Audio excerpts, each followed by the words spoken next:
Hello and welcome to a very special video.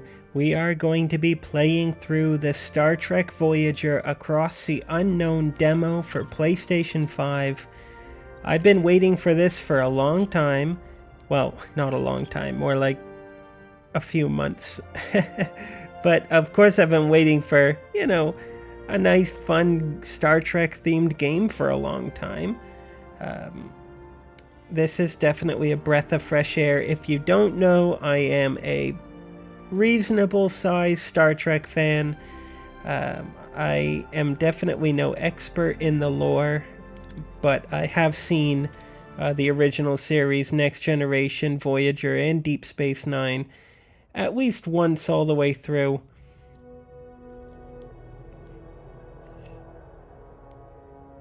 So this demo here takes place, just basically, it covers the first episode of Voyager, which was actually a two-parter. In a way, it was double the length, but it's a pretty good length demo, I would say, for just that. Here we have the beautiful Voyager here. The graphics I'm already seeing look really good.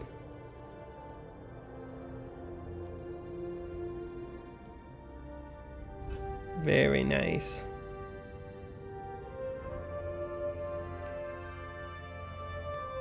They're a little bit quick on this part here.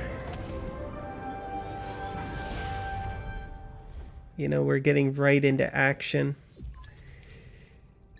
So I'm not going to read everything to you guys, but I will read some things when I'm not doing my own monologue here. But what else to tell you? The demo just became available on PlayStation like 48 hours ago. This demo, I believe the exact same demo, was available on computer, on PC, for a couple months now, maybe 2 or 3 months. So I don't know if they changed anything for the demo. Some people online were wondering how well will the game translate to console. I can say for certain that this is very smooth with the controller. It's definitely one of the better transitions between PC and console than other games. So we're, of course, Captain Janeway, sorry. Here we are in the Badlands. This was such a great part of the show. I mean, really, there were a lot of great episodes. Star Trek Voyager is actually my favorite of all the Star Trek series. Deep Space Nine would be my second favorite, and then The Next Generation, my third favorite, and of course the original series, my fourth favorite. Deep Space Nine was really, really, really good, but I really do like the idea of being on a spaceship exploring different areas rather than being on a space station and having these exciting ideas come to you. But I do think that Deep Space Nine is superior in many ways, but I'm still a Voyager guy. So we've got the red alert going on. We have unnamed helmsman at the front, who is looking suspiciously very similar to Harry. Or not Harry, sorry, Tom Paris. Getting myself mixed up here. I'm a fan, I swear I'm a fan. So here's the result of that wave blast. It appears to have done more damage than it really did in the show. If you remember the first season of Voyager, the budget was a little bit lower, so they didn't really have the budget to mess up the bridge too much, but I like the artistic liberty they took in the game. There's Harry. So, unnamed helmsman is gone. Wonder where he went. And Doctor is gone. Unnamed Doctor. Well, I forget if he had a name. There are no voice lines that I recall from the demo. I don't think there's a single voiced line. But that's okay, because I guess it's better to have no voice line than to attempt to do the iconic voices. So this game it's basically 3 parts. Well, no, we'll say 4 parts. It is partially away missions. It is partially ship management. It's partially, I guess, solar system exploration, and it's partially space combat. So it's these 4 things. You can read this stuff while I'm talking, it's okay. So it's basically these 4 things. The ship management is actually really cool and fun. I really like it. I think they did such a great job with it. You see that there are a fair amount of spaces available, but there's also a fair amount of spaces that are grayed out. I really hope that we can, do more with the front of the ship, with the back of the ship, instead of just sticking here. Maybe they just didn't have those spaces ready when they did the demo. I'm just having a little peek. There's the bridge. Everybody working hard. Who is that sitting in the commander's chair?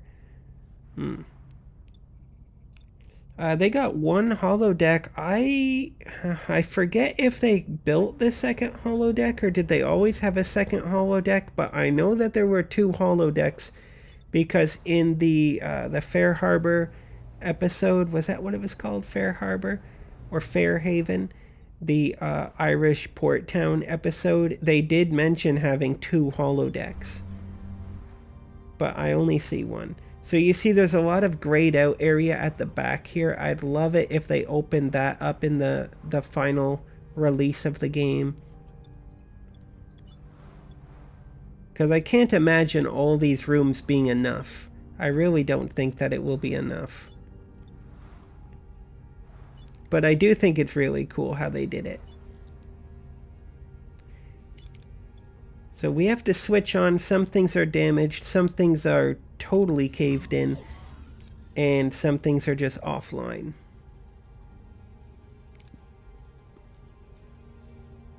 So now Tom Paris is back in the driver's seat here. Here we are at the array. I do think they did such a good job with these animations as well. The graphics are really good. It's visually a very pleasing game. I really do like it. So we're in the Delta Quadrant now, huh? Isn't that weird?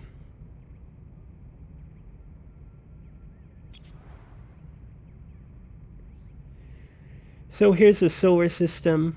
We have the demo gives you access to 3 solar systems, which you will eventually get to all of them. So you'll scan these solar bodies. Look at the detail of this sun here, just molten. But it automatically wants to center, so you kind of got to get away from it. I like the rays of light. And this particular system has 2 suns. Look at this one. It's all like nasty, crusty. This must be an old sun. And we got all the different types of planets.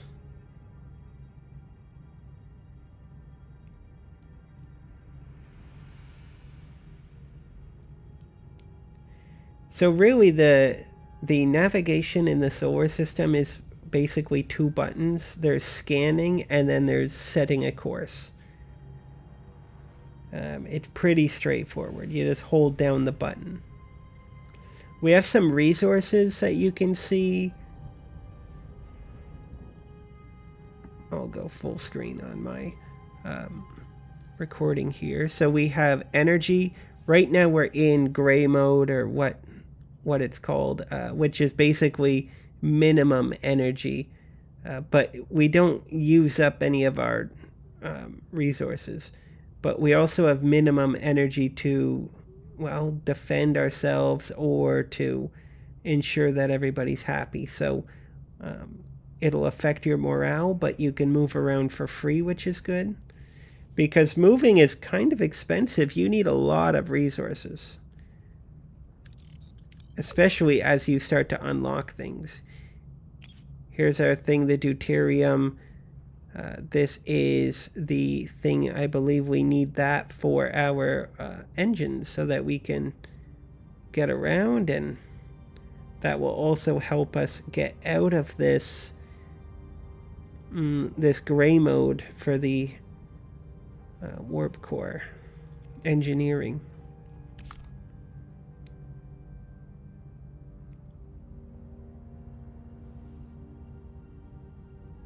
So there are a few options that you can do. You can either do the safe thing, but you'll get less resources, or you can gamble and potentially get a lot more resources. But if you fail, you may injure your crewmen, you may get just a lot less. Some other things might happen. But you're going to learn something about me as I play through this game. I guess I can tell you that I would consider myself extremely fortunate in life. I'm very lucky in many ways, but one thing I am completely unlucky in is gambling. And every time I try to do the gamble when I'm playing this demo, I fail spectacularly. And I should learn my lesson. But, yeah, I don't.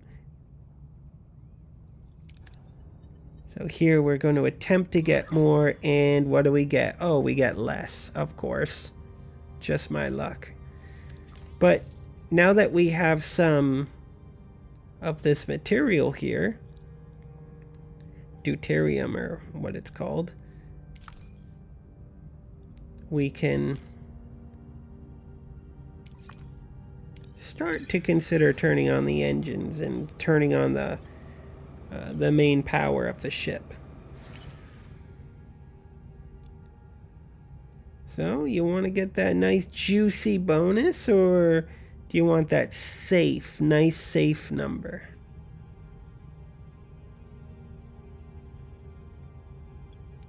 Yeah, let's be safe here. Let's be smart. There you go. So you do have a limit of how much of this stuff you can actually have on board. The number is 100, basically, when you first begin. Is it 100? No, it's I think 999 for the deuterium, and it's 100 for this other resource that we're gonna need. You see, so here now we can turn on the reactor. It sucks up the deuterium at a constant rate, and the more rooms you have and the more things that you've unlocked, and I guess the more of the ship you've developed, the more it will suck up every single cycle. So now everyone can be comfortable, but we need to keep sucking up that material.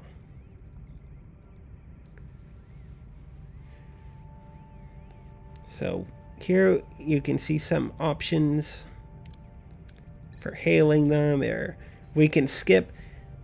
But I'll tell you one thing, it's my only critique. I think it's my only critique of the entire demo, and I hope they change it. But you see, the X button is the continue the conversation. And if you hold it, it skips to the choice. Now, I don't think the game has too many choices. So I don't know how much that would skip, but I'll tell you, even pressing the continue button, it fills up the skip bar by 1/3. So if you hold it down for even like 2 seconds, you're going to skip I don't know how much dialogue. I think they should change that button to skip to the choice to a different button, or make it so you have to hold it down for, I don't know, 5 or 6 seconds so that you don't accidentally hold it a little bit too long. So here you can see that there is a limit right now for this deuterium. When you are rating, I guess, a planet or whatever for the material, and you get up to that limit, it just discards whatever you don't have room for. So do not abuse it, right? And this other material here, the duranium, you have a limit of 100 for the beginning, and you have to build out your storage bays, storage rooms for extra, basically. So it's pretty cool. And there is a management aspect to the game that's really, I think, really fun. I don't know if it'll get a little less stressful because you use a lot of materials when you're moving, and at the beginning of the game you don't have much material. So we're going to repair the transporter room. Looks like it's ready immediately, which is good.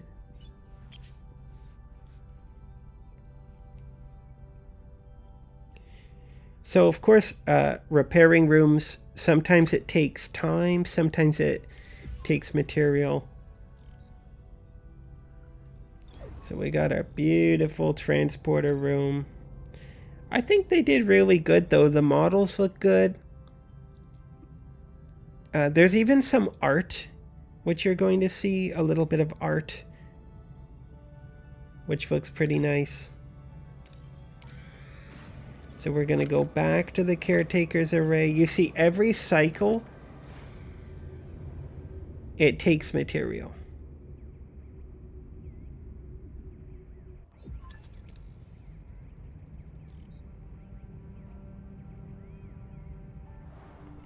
So now you're going to get to see what the away mission is like. You choose your members of the away mission. In this particular episode, not episode, but in this particular away mission, we don't get to choose.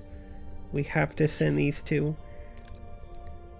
But each character has some skills and specialties, which is good. And it will help to figure out what's the mission going to be about, and then figure out who's the best to send. Especially later on, you'll get more, as they call them, heroes. And then you'll make some decisions. So this is all just text and decision. But I do like the artwork. I think it's really cool. The paintings are simplistic and yet, recognizable. I do like that aspect. As you use your heroes in decision making, they will become fatigued. So you see, Harry has lost some of his, I guess, stamina, his ability.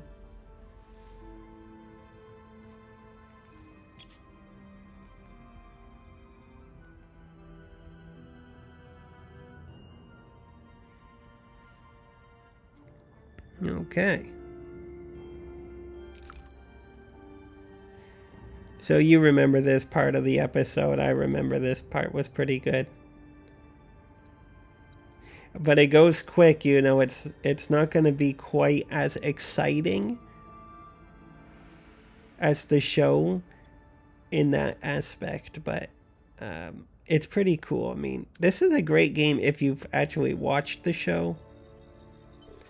Although for many of you I'm talking to now, you will have a lot harder time to watch the show now compared to if I were talking to you a month ago, because it used to be on Netflix and now it's gone. Unfortunately. Yeah, that was annoying.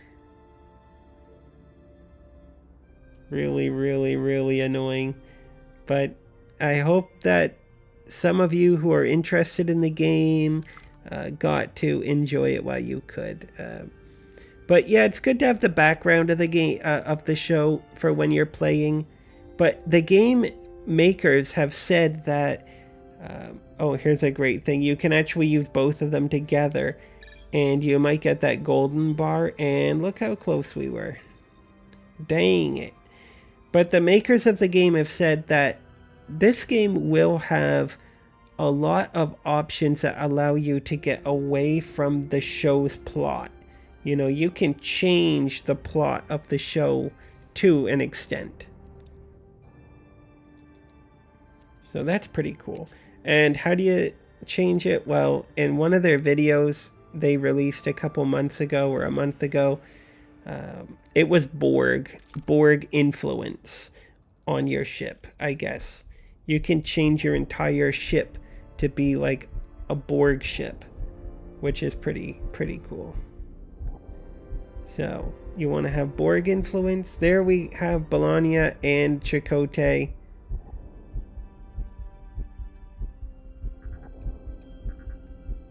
So you can see who has a better chance before you commit. You can see what the odds are for each person.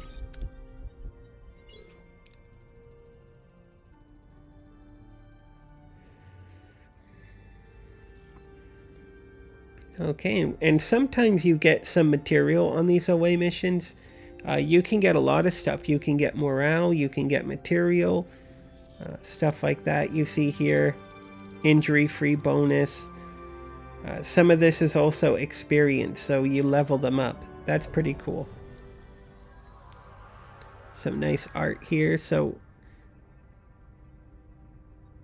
Tom is back, but where's Harry?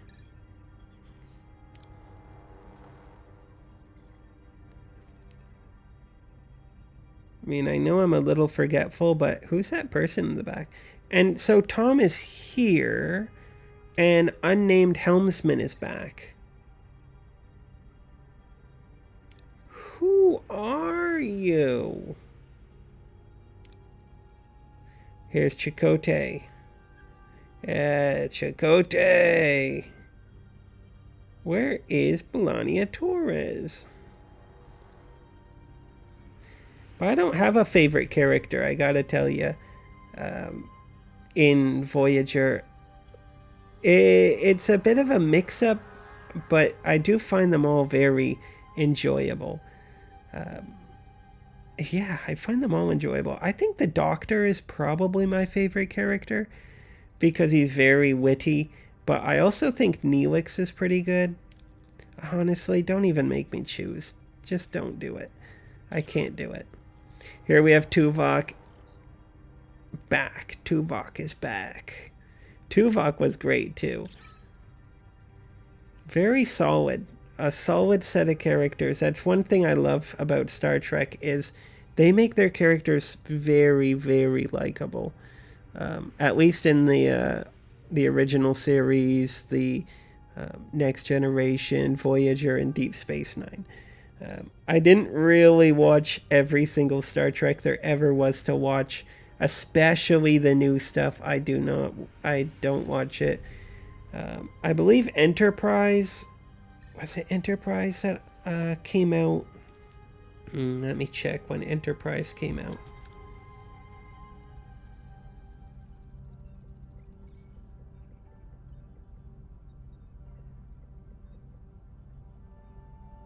Yeah, Enterprise, I remember. That was sort of the end of my full-on watching. I watched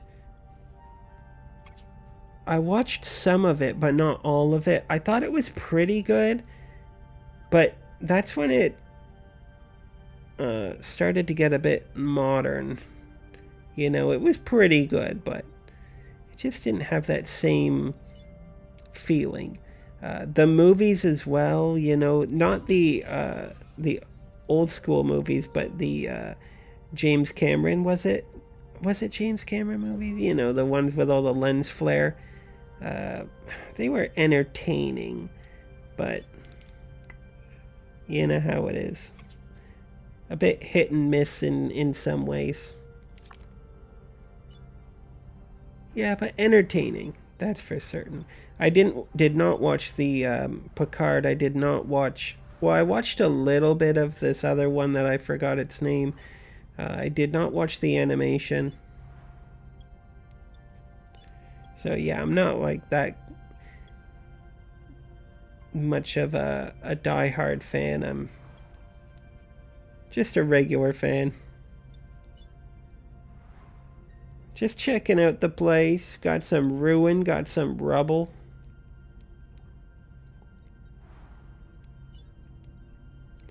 A lot of people were saying online that this kind of had the feeling of XCOM.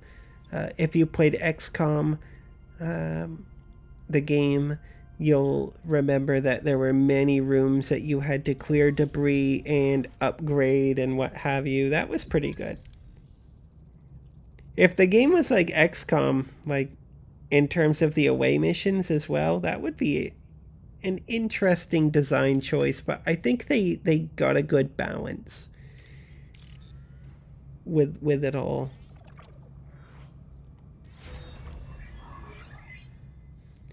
So we've repaired the engineering office, so it's going to add a work team. Work teams allow you to, well, do stuff on the ship. So with one extra work team, you can clear another room. You can build another room. Stuff like that. Repair another room. Upgrade another room. I think also do research.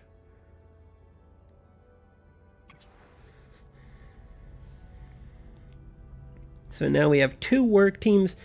Here's another thing I think they could do is, you see the work team number you have is up in the top right hand corner, I believe it is.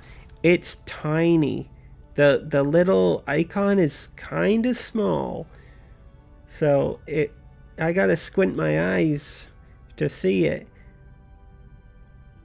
So, you know, the continue and skip to choice button, that's definitely the biggest one. I really hope they change that. They could make the skip to choice button a different button, like the triangle button. You know, hold down triangle for 5 seconds, and there's no way you'll make that mistake. And they don't even, I don't think I used the triangle button once in this entire demo. So, it could be good. It is a testament, though, to how simple the game is. It's like 3 buttons is all you need to know, you know? They really don't make you use every button. Some games I play on my channel, you'll know it, they use like 3 buttons at the same time to do everything. It's some games can be overly complicated, so this is a nice, refreshing change. So, up in the top right hand corner, you can see, I guess, how many crew members I have or something. 31. Or is that just how many crew members I have working? I don't know. And then you see how many work teams I have. If you watch the show, I believe they say that about half the crew perished when they went through the Badlands and they were transported to the Delta Quadrant. I'm reasonably sure it was about half the crew. And the ship, well, maybe not half, but like a third at least. And the ship itself is designed to have a lot less crew than other ships. It's designed to have only, I think, 150 crew members or something. Really smart ship.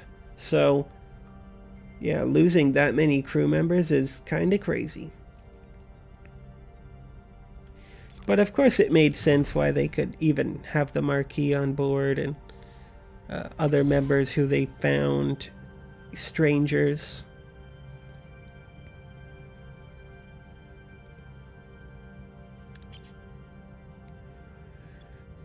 So we can either gamble or we can do the safe bet. And what will we do? We'll gamble and fail again. Honestly, when will I learn? When will I learn my lesson? So we have crew morale. You can see it's that pink bar that shows it was the number 3,000, and then it was it's dropping 100 every cycle. We got to get that down, because if crew morale gets down to 0, then I lose the game. I fail, unfortunately. What else happens if I get to 0 of something? Well, there are things where if you get to 0, you basically die and you fail the game. So morale is very important. You want these people eating delicious replicated Earth food. You know, macaroni and cheese, tomato soup. You know, so by giving them premium replicator rations, we can reduce the amount of morale we're losing, which is great. You see, now we're down to just 40 instead of 100. Instead of losing 100, we're just losing 40. So this is our engine, basically the warp engine. How much are we using? We just have the first upgrade on it. That's all we really need for now. And then we have our crew are quarterless. We need to make them rooms to sleep in. X-Borg. Ooh, X-Borg. That's something.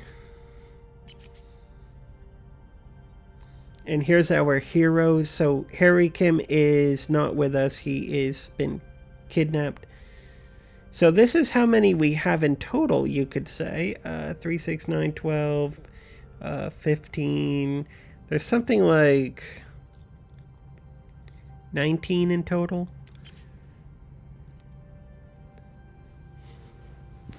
But I can tell you actually a little bit extra about the game, because now that it's announced on console, I can give you a little bit more information.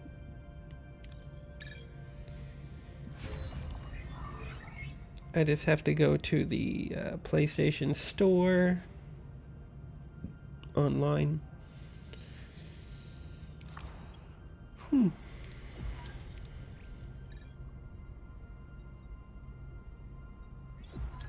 So there, we've not ruined a room. We've removed the ruin from the room. Come on. So we have the radio menu here for building. This is pretty cool.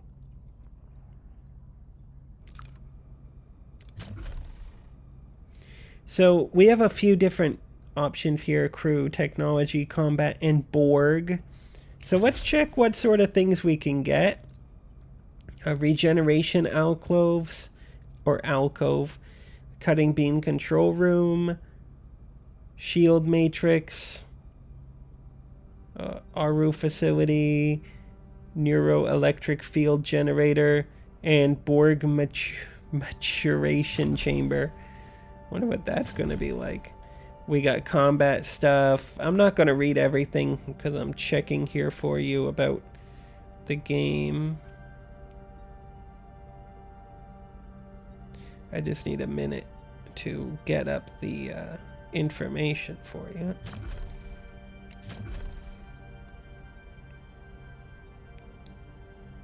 Okay, here it is.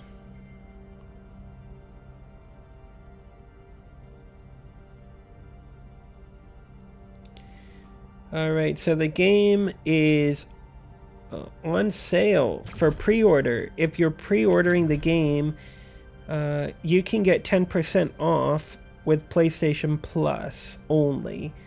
So if you don't have PlayStation Plus, sucks to be you. It's a pretty good deal though. But for the deluxe edition, there are 2 recruitable heroes. I assume that means in addition. So there's 2 extra heroes, 5 new missions or extra missions, and 3 new technologies. I assume that means, like, not technology nodes, but technology groups, if I had to guess. We're going to look at the technology groups later. It's pretty cool. There is a technology tree, and the technology tree is pretty in-depth. It's not just a few. I think there's probably, I don't know, like 50 plus technology nodes that you can unlock as you progress. So I hope that 3 extra technologies is actually meaning something like 8 or 9 new technology nodes. That would be pretty cool. Don't do it! Don't do it! That's better. Okay, I still suck. Right. Okay. Unlucky. So that COM button's kind of annoying. Here's another thing. You press over on the COM button. It doesn't say how to answer, right? They should put a little symbol next to it that says press X to answer, because that's what you gotta do. But it's like... Okay, that's something. Once you know it, you know it. You don't have to do it anymore. I just think maybe I can answer it here, but no, you've got to press the button. There you go. So when the COM is happening, just press right on the D-pad and then press X. So here we have everybody's favorite blob.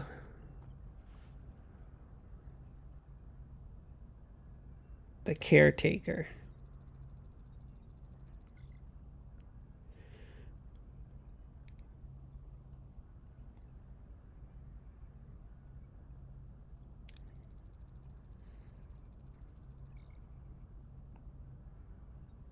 I'm Captain Janeway. Oh yeah, Janeway's my favorite captain. So we have a few options here. Of course, we can do the optional one. I like that, and it's 100% chance.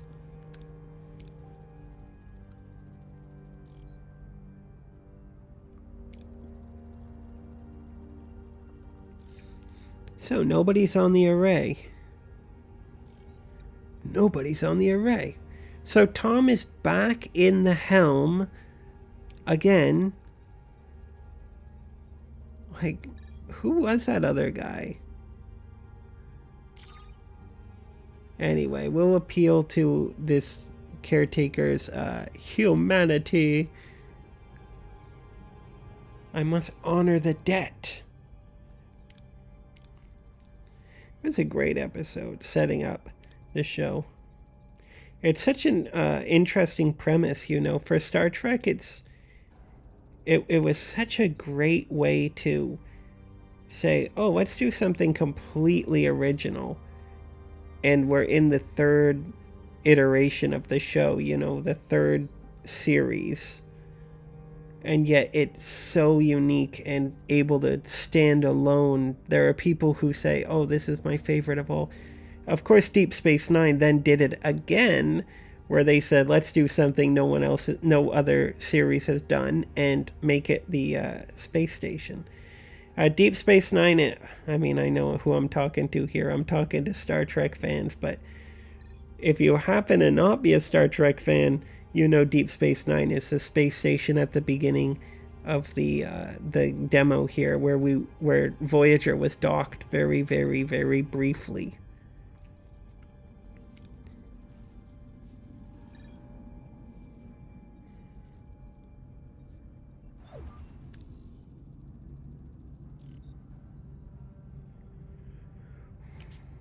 So we're going to now be going into the galactic map.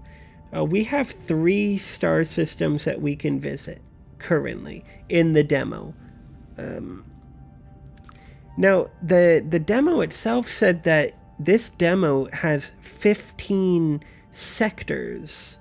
You know, a sector is a very specific measurement in Star Trek. So the sector should also include area that is not containing a solar system, right? But it's like for the demo, they should have just said that, oh, it contains 3 solar systems. But I guess it's kind of cool. So there we are. We've just entered this new solar system. Another thing to know is that if you run out of that warp material, I get it mixed up. I'm not even going to try. But anyway, if you run out of it, you lose your systems. And there's asteroid belts that are surrounding the solar system here. I believe it will damage your ship if you go from system to system without that material, deuterium. So you should always have it. But you see, you use up a lot of it when you're warping, especially when you have a lot of systems online and very little of this material. You can't store too much of it. You can't get too much of it. So you do need to pick and choose. So here's Ocampa. Here. Pretty nice.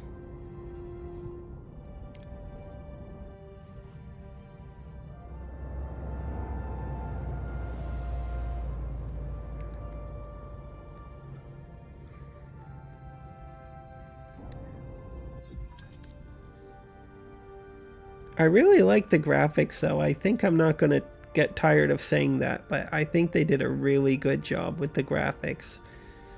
The little cutscenes, the little exterior shots are really good.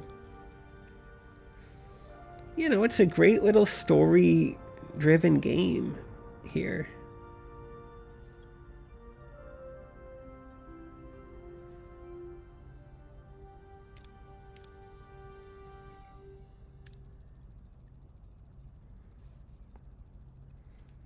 M-class planet. We love M-class planets.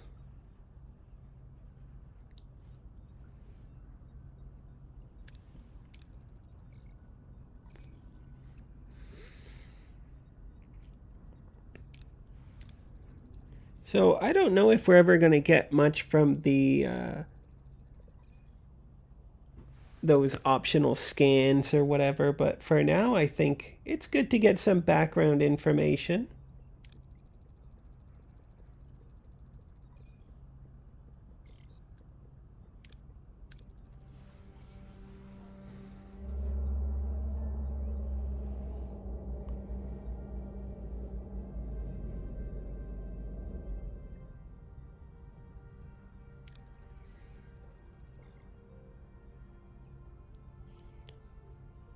And here we have everybody's favorite Talaxian, Neelix.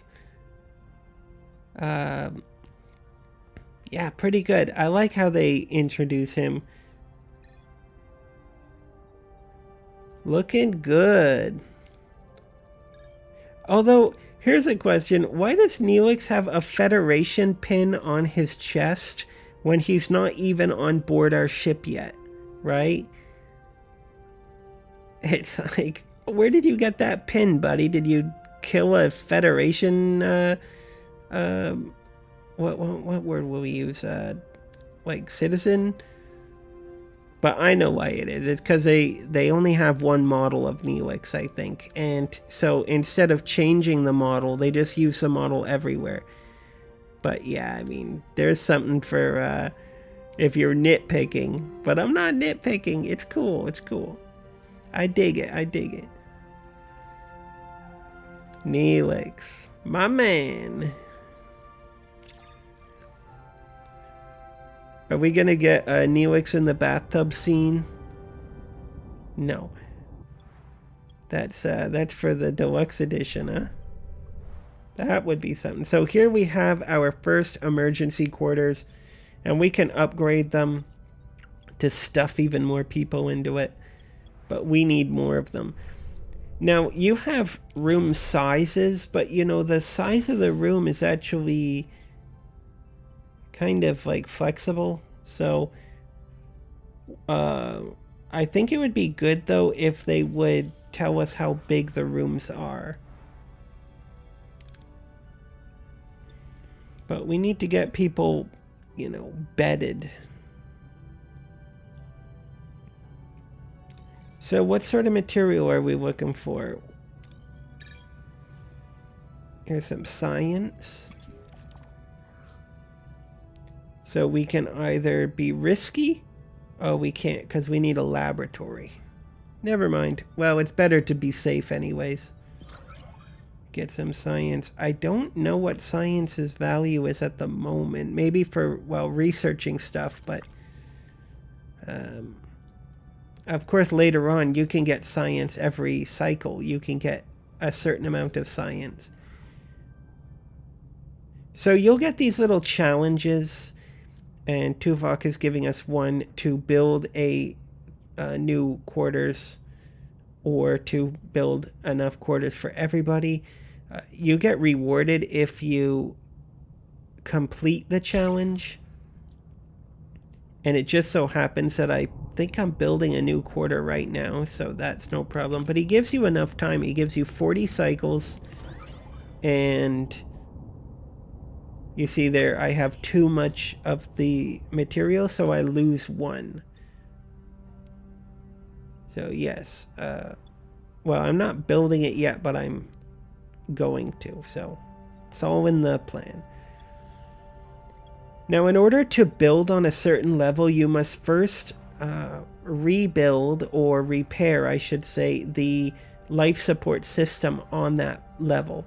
So I only have 2 right now. You need a very specific material to repair that, unfortunately. But on some levels, you know, the level is really, really long, so you get a lot of build space for one life support. It's good to keep that in mind in the early game. So we have sick bay. You can assign a hero, but the doctor doesn't seem to be a hero at the moment. Of course, when he, I think, becomes a little more included in the series, he might become a hero. But I guess he's not really an away team mission hero, so I don't know what they're going to include for that.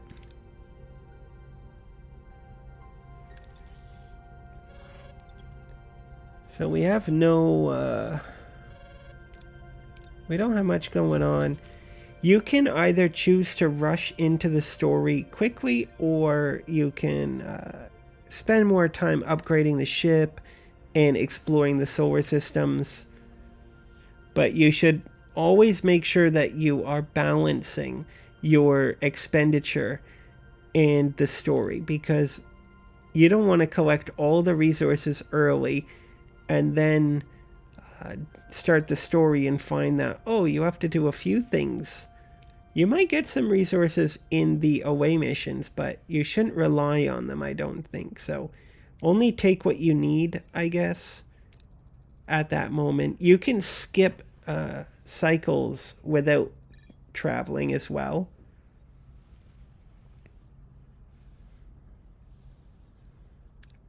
So Neelix is wanting to rescue his girlfriend, Kess, if you remember. Kess is a good question. Not a good question. Kess is a good character, but she's actually probably my least favorite character in the entire show. I don't know. I just never really...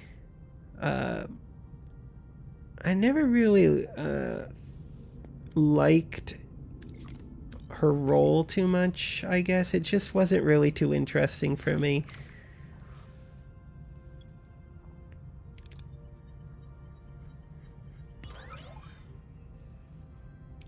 There we go. So we actually lose material.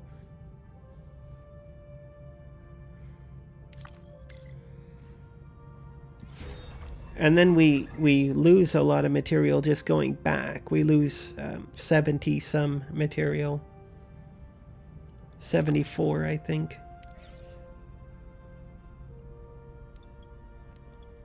So the science lab is finished. We're almost done with that room.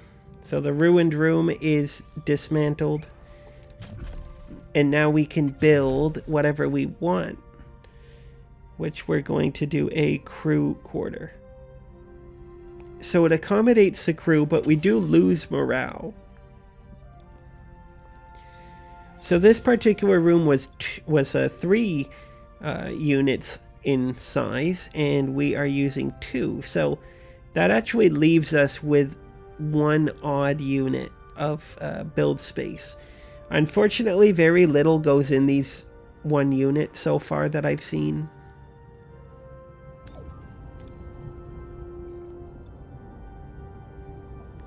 Anyway, let's do it. Let's send our away team. We got Neelix. We got... Who should we use? Chakotay. Good. And...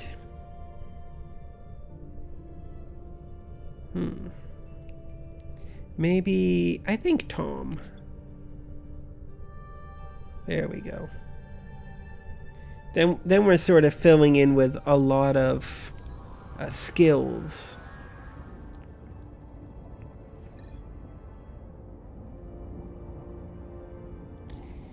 Nice description. No image.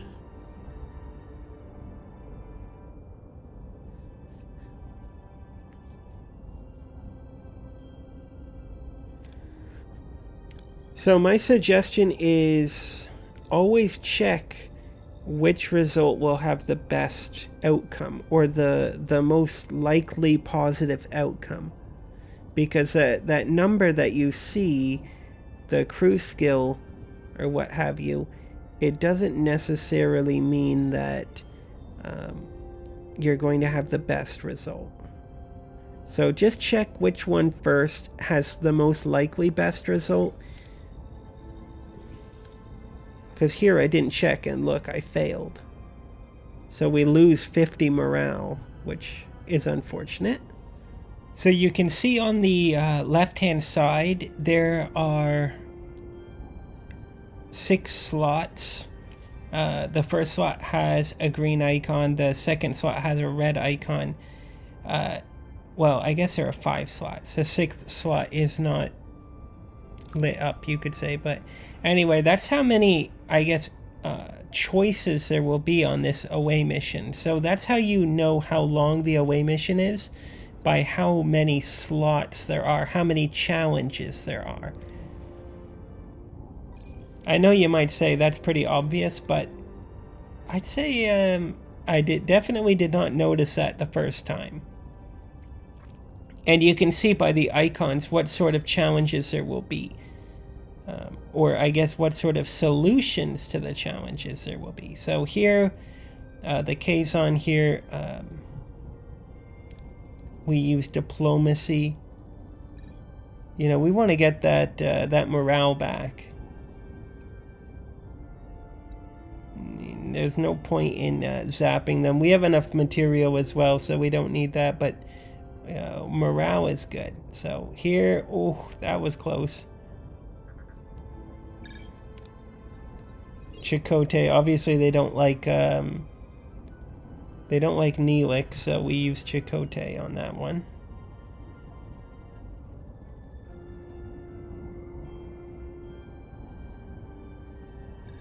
We are peaceful. We mean you no harm. We just want to steal one of your slaves.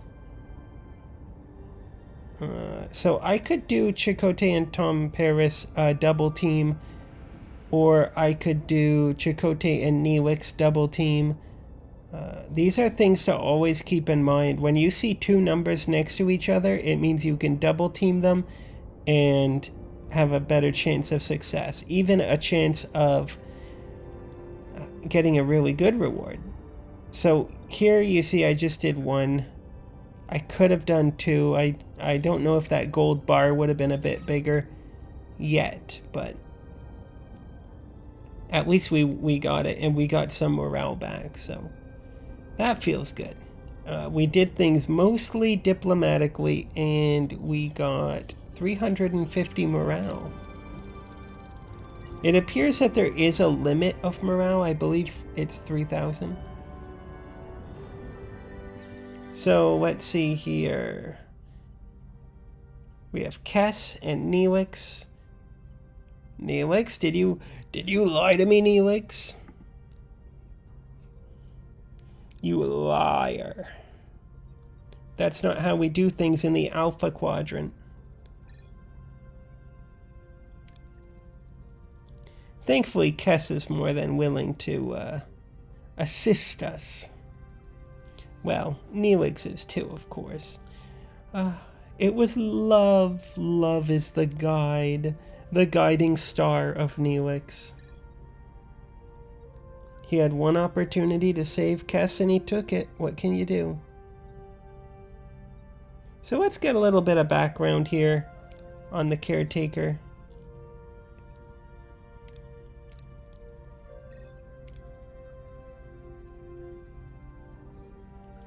Now it says that the caretaker has been taking care of the Ocampa for, what was it, 500 generations or something?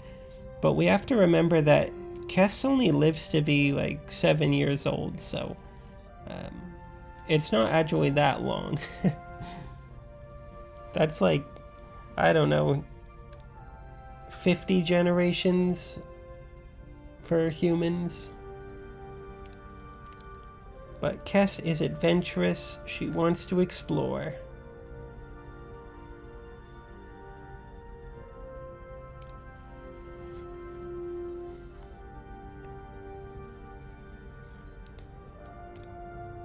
So we're gonna get that. We're gonna get the science lab. Thankfully we already started on it. And here's the doctor. Everybody loves the doctor, don't you? He was such a fun character.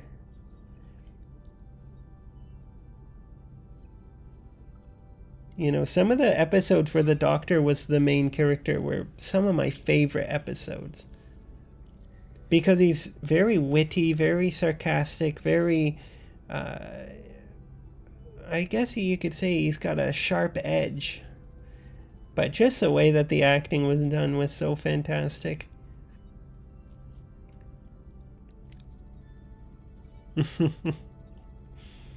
Good, good. I like the writing. All the writing, or at least most of it, I think, is done for the game. It's not like they took the exact lines from the show, so I do hope to see some really brilliant writing in this. So far, it's pretty good. Here is the tech tree. You see the tech tree here? This is pretty good. You see there's so much great stuff here. The Bussard collector, what's this, main engineering. So some of them we've already unlocked. You see, some of them are locked and some of them we can unlock. But tier 2, I don't think we can unlock tier 2 in the demo. So the amount of tier 1 that we can unlock are very limited, but it's not like we'd be able to in the demo, I don't think. So we can get Plasma Torch. And there were other tech trees as well. I didn't show you yet, but I think I'll show you later. So here's what we want to do. We can either research something or we can do the analysis. So we will analyze the transport signal amplifier. Look how bright this star is, though. I do like that every system is pretty different, I would say. Now, scanning does not seem to use any resources or take any time. That's something to consider. So we can get a bit more of this resource. This is pretty good. You see, we're getting a lot of it, and we only have enough space for 100, so it's actually a bit of a waste to just overuse it, because you'll see that we have to throw away nearly half of it.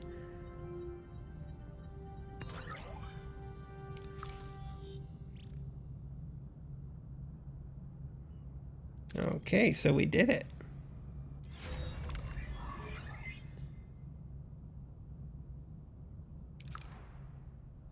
So we can upgrade our science lab, and then we can upgrade our tech tree. the things we can develop, which is pretty cool. So we need to repair the workshop now.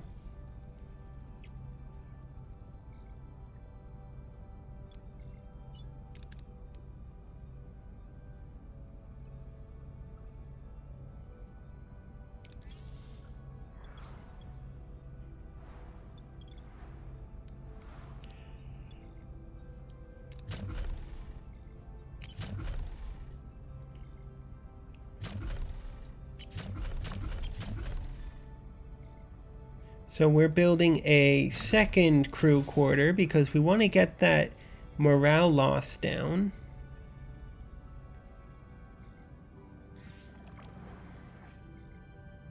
Okay, we're getting a lot of uranium here. A lot of it.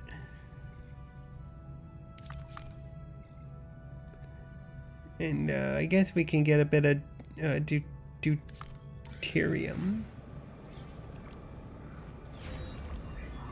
So we did it, we built and we repaired, that's good. 12 more crew members able to enjoy their bunk beds.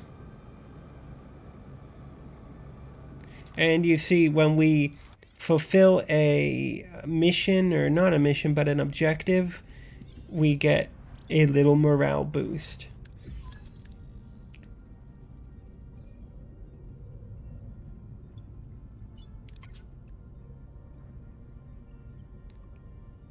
So there, we're working on that.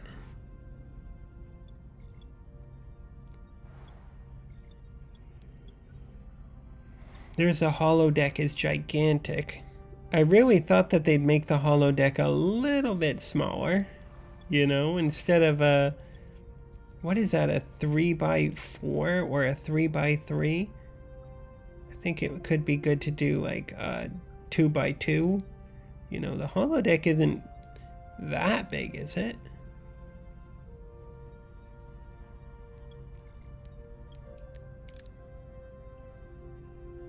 But we're not in a rush for the holodeck. I don't think there's much purpose in that now. We're sort of still in this state of shock, so there's no point in saying, oh well, time for a holodeck break. You know?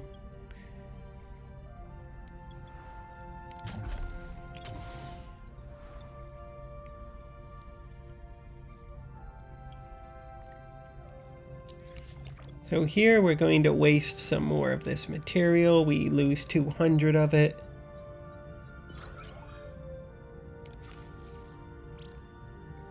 And you know, this brings me to my next point. Well, first we'll have a look at the tech tree again, because you see this is just engineering. But we have crew, science, combat, and Borg tech tree. So the cargo bay allows you to store more things. The cargo bay is really good. I think the cargo bay is one of the most important things. But of course, as you develop things and as you research things, you're going to probably be disassembling rooms all the time in this game. Because one cargo bay could do what 3 cargo bays could do. So you won't need it anymore. And you can then use that space for other things. So we have crew, you know, we can have crew quarters, increase the amount of people in a quarter or unlock new types of quarters. Holodeck, that's cool. I'm going to be upgrading that to the maximum. I'd love me a holodeck. Hydroponics bay, this is for food. Currently, we do not have food. People are just eating, like, replicated gruel. If you remember in the show, Neelix was the one who really pushed for everybody to eat that delicious homemade food. Here's the Borg tech tree. Everything is a mystery.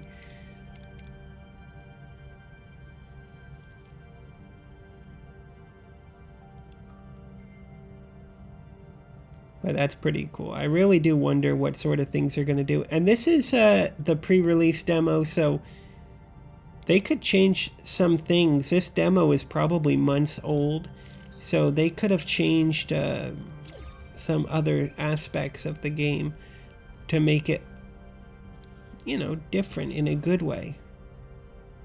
So we've removed the ruin here, and you see when we remove the rubble, we actually get that building material.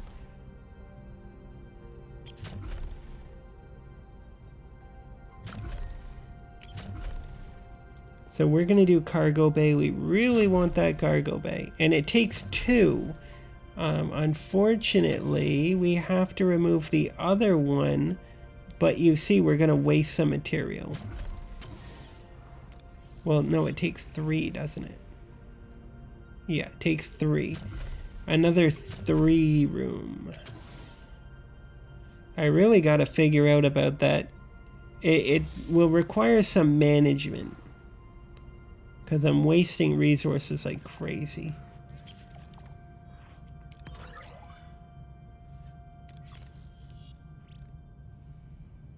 So we're flying all over the system here. Going through material like crazy. There's a cargo bay has been built. Now here, you can only choose 1, I believe. You can store 1 type of material. Alright, so we're back. Let's send an away team. Kess, you obviously are our guide. Neelix, you lied to us, so you have to go too. And Tuvok to keep everybody in order. Come on. There you go. Tuvok, anybody gets out of order, let us know. So the Kazon, you know, this episode was a bit deceptive because it made the Kazon look like, you know, like village idiots, that they would only be relevant for a single episode, but they're actually a pretty big part of the show, interestingly enough. I can't say I really liked them as a bad guy, but it worked. I guess my favorite would have been, well, the Borg, obviously, are my favorite bad guys. So we can do double. We can double up here.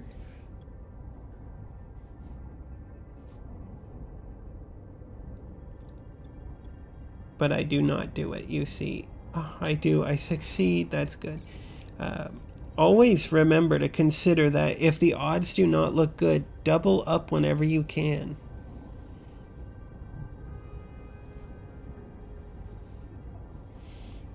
So we got some science.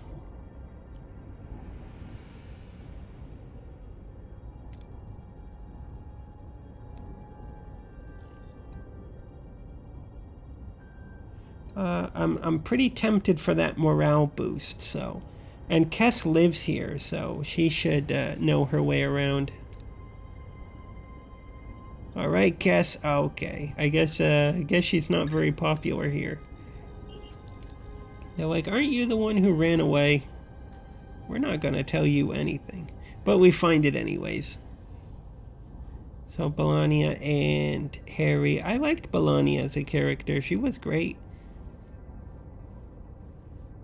Oh, this was a great scene, the staircase. I really thought, wow, that was a pretty stressful moment when I was watching the episode, you know, and the staircase is collapsing. And they're like, let's go. Here we go. This is it. Clear a path with our phaser.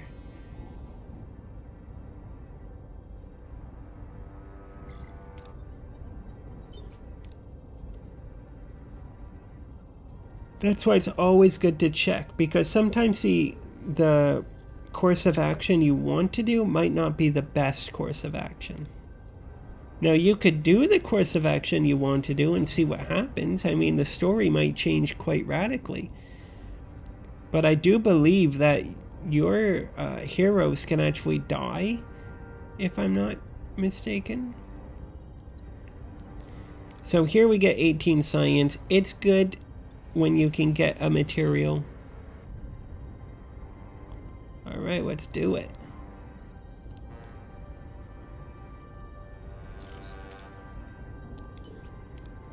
So we rescued Harry and Melania. We got them home safely.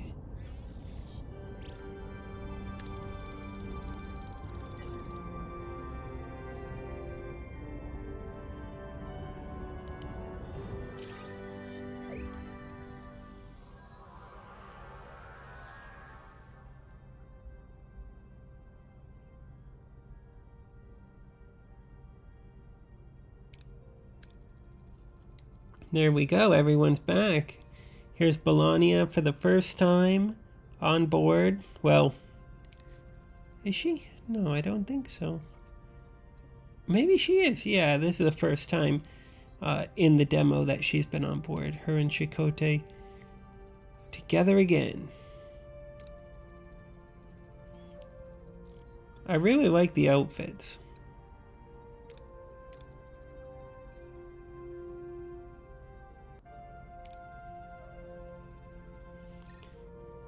So 500 generations, and a generation is really short for them because they live to be about 7.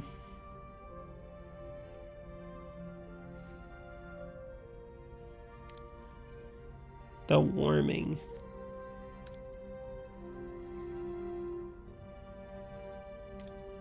So here's a bit of background, you know, we're coming to a pretty good resolution of that first double-length episode.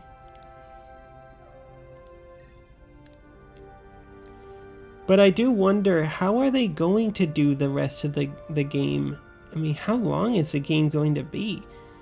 Of course, by doing it in this way, you might be able to really stretch the game out, because, you know, animations are pretty straightforward, you know, a bit basic, so it might not be too expensive in a sense to develop the game to be longer in length. But I also know that in Star Trek Voyager there were a lot of episodes where it's like nothing happened, you know, technically nothing of value happened in the entire episode that made them progress in a meaningful way, right? The episodes might have been pleasant or interesting, but they definitely weren't things that you said, oh wow, they really progressed.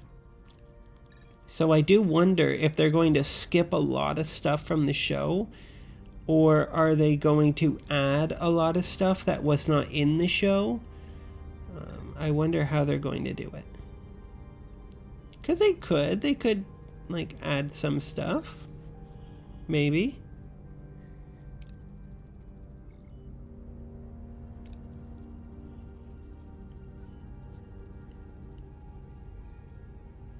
But there are a lot of options, that's for sure. I'm curious, I'm really curious.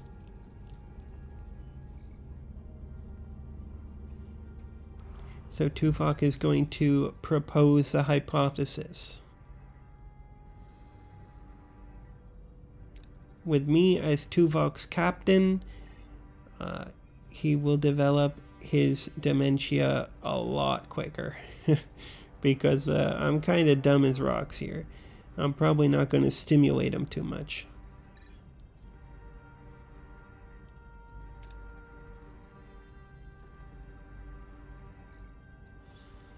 Okay, so he's looking for a successor.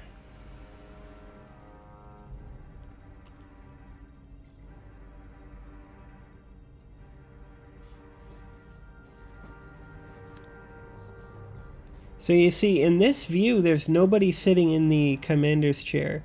But when we zoom into the bridge in this view, there's some rando sitting there, dirtying it up. It's like, get out of that chair. What are you doing? Anyway. Certainly curious. I wonder if when Chakotay is officially made to be the commander, do they actually put him in the chair in this view? Will we actually see him in the chair? I forget. So here I can change what material I want. I find that we we are oftentimes having too much of this here material, this building material. So we're going to choose that as our first material. Then we can get a stockpile going.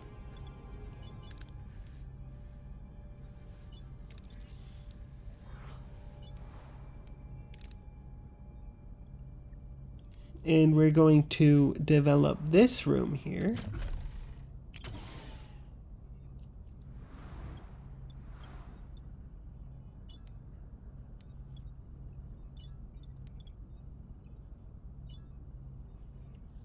I'm just checking to see if I miss any of these tutorials.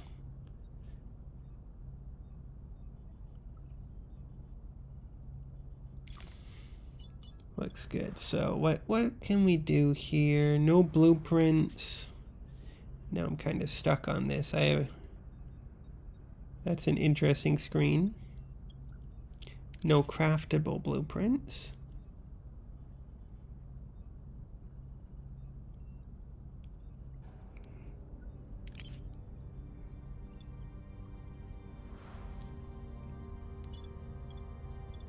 Anyway. So this is something to avoid, I think, is wasting resources on getting something I don't really need. That's something that I need to improve upon in the future, is to avoid spending resources in an inefficient way. So we need to repair the phaser control room and the torpedo launch bay, among other things. We have one team available for repair doing work here. So we'll get on that. So I'm just wasting time basically, but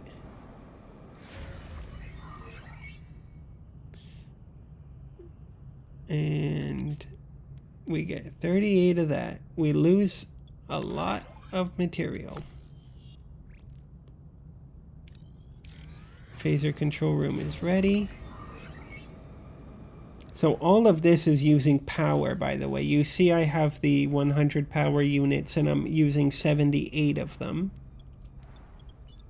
So you can turn off rooms. You can deactivate them and they will not use power, but then you won't get their benefits either. Ruined room is dismantled, so I can now build another cargo bay. Do I need another cargo bay? No.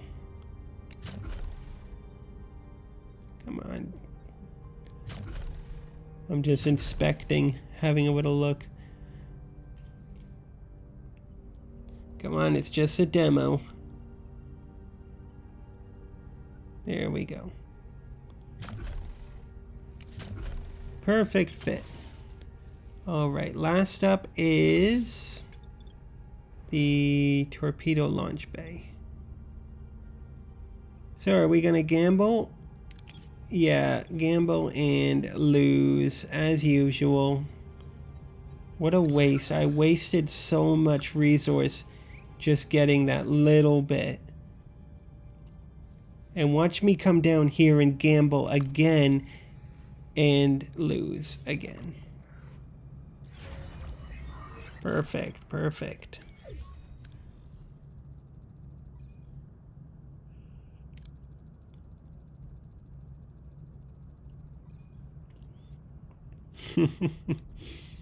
That's witty. Very good, Tom. Oh, that's funny. Okay, we lack a sparring partner. Let's just shoot at some rocks. This is before Bologna got her anger management under control. I remember that. So we're going to shoot at their Maquis ship. And this is our first taste of combat. Just recently, the game developers released a sort of combat overview. It's interesting. It is interesting. I think they do a pretty good job of it. The combat is pretty satisfying. So we are the captain. We basically just give orders. We can order them to either do specific actions with the X button. What are your orders, Captain?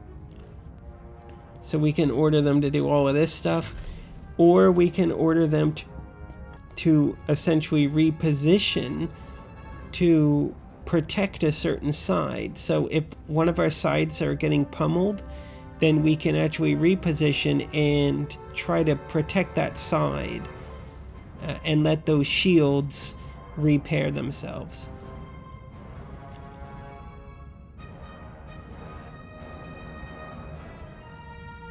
So I'm pretty sure they said target their shields, but I did not do that. I did not really notice that that was the objective, so I thought let's target the engines instead. I don't know why. I guess I shouldn't be really trying to hurt the only other allied ship in this entire quadrant here. But yeah, I didn't see the objective was to disable the shield generator. Instead, I'm shooting to kill. So I'm trying to position myself. These are the hero abilities that we can have. Tom Paris can do an evasive maneuver. Tuvok can do a double shot. Other people can do other things. Neelix can do a rousing speech. Is he shooting at us? Oh, you. Shooting at us? You're not supposed to shoot at us, bud. You're supposed to just fly around and let me shoot you. Okay, I beat him up. Well, he was shooting at us, so...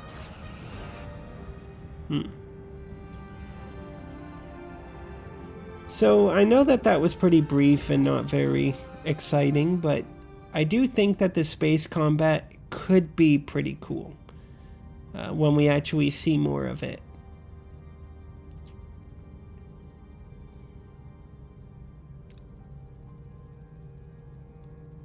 The Valsheen. Alright, so we're going to teleport over, and we only have 408 power units here. Or should I say warp units. I just got 400, that's pretty good. You know, we want to keep it topped up, right? But then there's an issue you'll see, is that I've already sucked the solar system dry of material. So I actually have very little material left to absorb here. I'm going to set this to our warp units here, deuterium or whatever it's called. And even though I don't need it in this demo, the storage unit is essentially just some like plastic buckets on the floor and like a garbage can. So you see, I used up quite a bit of my warp fuel, and then getting here I'm like down to half again. Oh man, I screwed that up.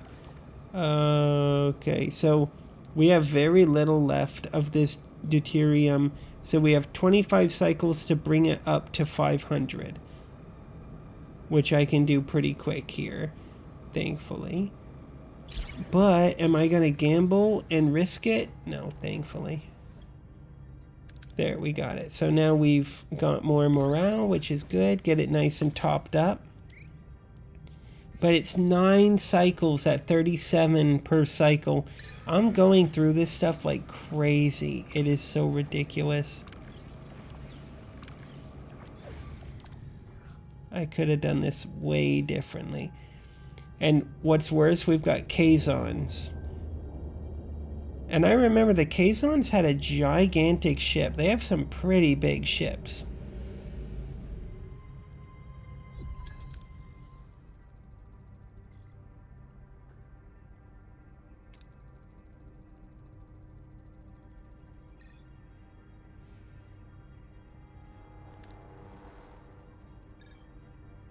Ooh, nice animation. Nice animation. That looks good.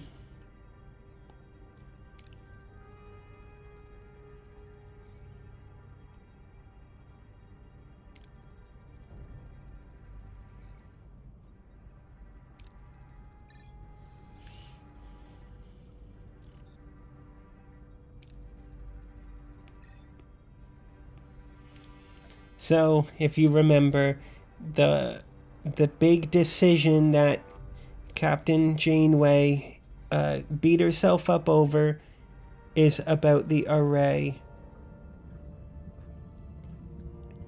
So we're going to get our heroes in position.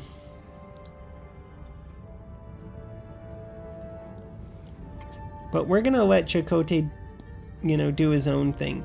And we're just going to do our own thing. So we got this huge ship here that we're going up against. We're going to target the shields.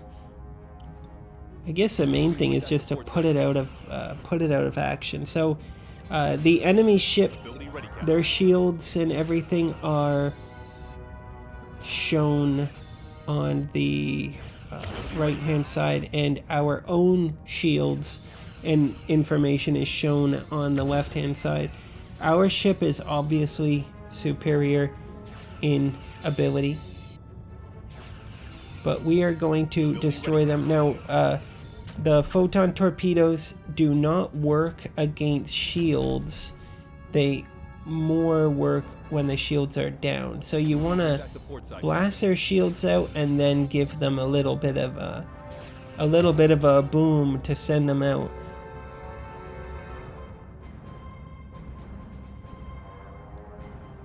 So you got to remember L2 for the torpedoes. There it goes. That was nice. So the ship is out of commission. It doesn't look destroyed, but technically it is. Ability ready, Captain. And now we got to get these guys out. But yeah, nothing more pleasing than knocking out their shields and then sending them something that goes bang. This guy will be easy. Done. Ready, Captain. Yeah, done. Destroyed, Captain. Enemy is surrendered, Captain.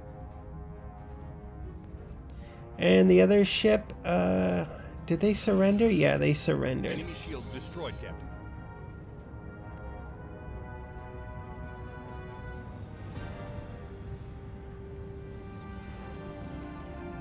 So this is such a cool shot right here. Watch this. Boom. That was cool. That was crazy. Wowee. That was cool.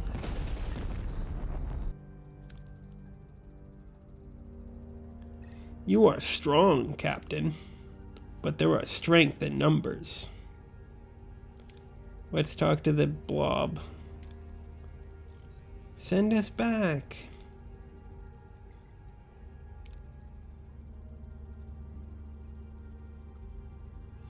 So I can confront him. I can reason with him. Well, to tell you the truth, the Ocampa I don't think have any ability to resist the Kazon, considering the Kazon are a very populous people. So yeah, they probably won't actually be able to save themselves. They'll be destroyed very quickly. But we want to get home.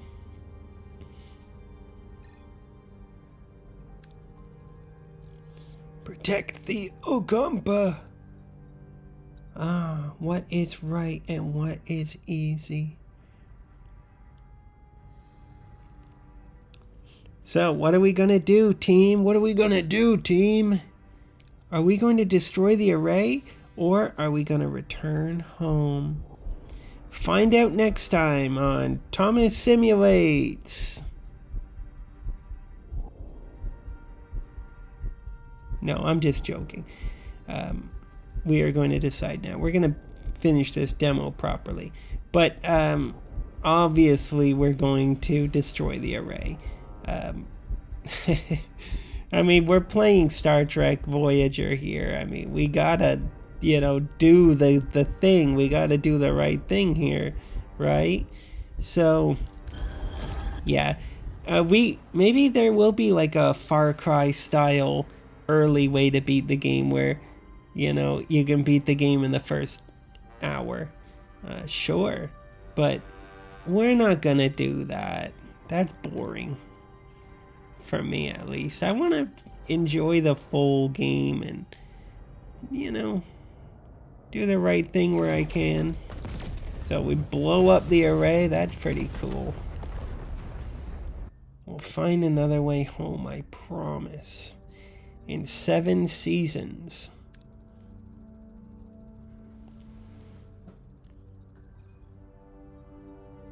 $70,000 light years. That's not so bad. We'll just suck up more space debris and space material and make our way. You have made an enemy today.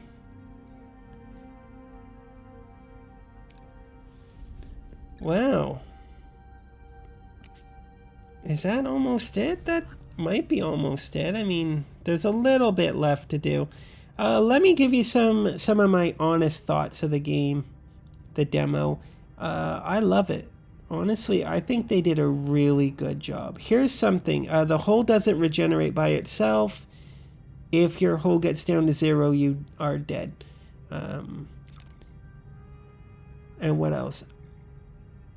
Another thing is, this is 10 cycles away. 10 cycles at 37 units is 370. So we're actually going to run out completely. And we're going to lose some hull. You're going to see. You see, we've lost too much of our material. And therefore our main systems have gone offline. And now we're in gray mode again. And we're losing morale, and we're damaging the hull because we're running into rocks. So this is something for you guys to take note of, is make sure when you go from one system to another you have enough material. Later on in the game, I'm sure there will be ways to, I guess, manufacture that material. But yeah, for now, just make sure that you're prepared. But we've entered the system, thankfully, and we need more of this deuterium. Tritanium is, I believe, the material used to repair the life support on a particular deck. So that's actually a good thing. Don't gamble. No, don't do it. No, you idiot, you foolish fool. Don't. Okay, look at this. I deserve this. I deserve that. And I lost 20 hull. Oh, man. When I play again, I am not going to start from here. I think they give you the option that when you pick up the full game, you can start from where you left off. I will not do that. I made so many stupid choices. I know I can do better. There we go. 32. That's nice. But yeah, my honest thoughts of the game, I think this is a great game.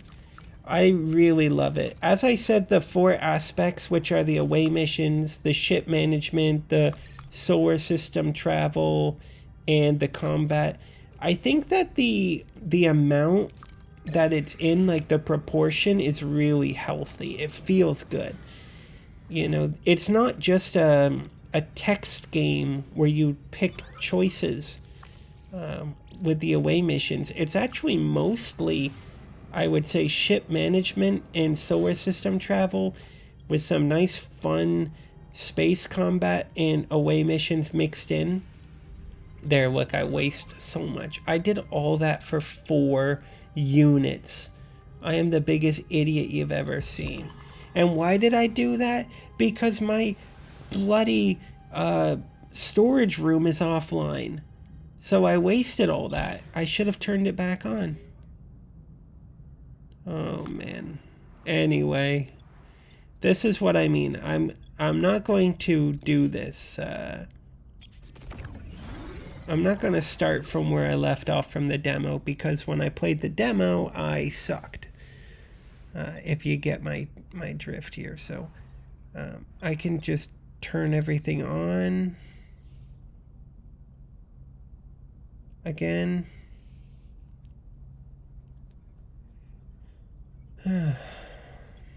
Yeah, there we go. Anyway, so yeah, you get the idea. But yeah, I really like it. I think the colors are really pleasant. I think the way they did it, where everything is just so bright and colorful, it's really tasteful. I would say playing this game made me really happy, like genuinely happy. I felt joy when I played this demo in a way. Like, there's very little stress in many ways, I would say. I think that is a good way to make a game, is that there are some stresses, like if your hull goes down to 0, you're dead. If your morale goes down to 0, you're done. You know, you can lose the game in a couple ways, but it's still really fun. I don't feel the stress of it. But anyways, if you guys want to see more of this game on my channel when it releases, let me know. I'd love to hear your thoughts about it. But don't bother writing a comment about how much I suck at like knowing Star Trek stuff, because as I said, I'm not that knowledgeable of stuff. I really enjoyed it watching the show, but I definitely didn't memorize too much of the aspects.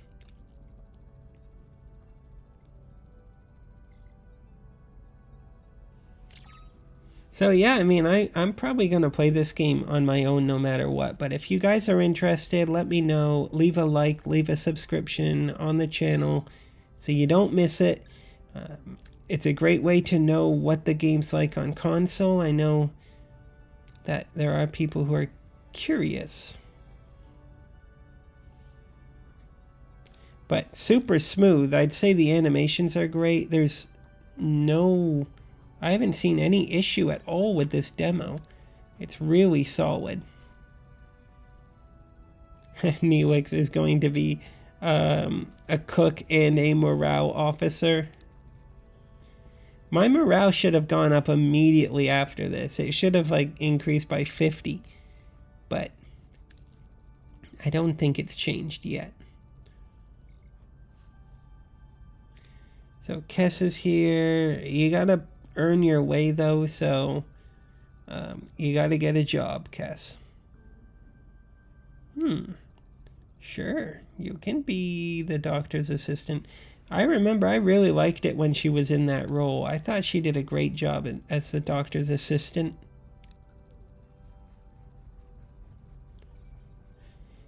Here we have unexpected guests. It says there was even a Talaxian as well. I don't remember there being another Talaxian on board Voyager. I mean, no, I'm pretty sure there wasn't another. There were no other Talaxians on board Voyager. Talaxians were quite rare to see. If you remember the story, the Talaxian homeworld was basically destroyed, and millions and millions of Talaxians were killed. So to see a Talaxian in the universe is pretty rare.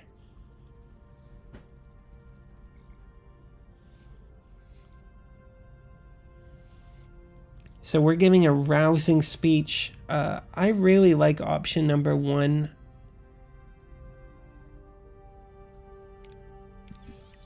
For most of the choices here. Adapt, overcome, and reach home. Because that is our primary mission, is to get home. We're not here to work. We're here to get home. We're not here for anything. You know, we don't want to be here. Well spoken, Captain. Thank you. Mr. Paris, how would you like to sit in that chair continuously? And Balania's at the back. I really like it. Now we have a really nice bridge. This feels good.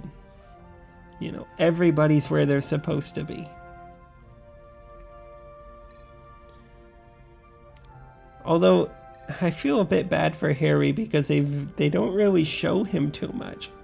He's just squirreled away in the back. They're like, all right, Harry, you can be here. And that is the end of the demo. Thank you guys so much for watching. I know this was a long video. I know I swore to myself.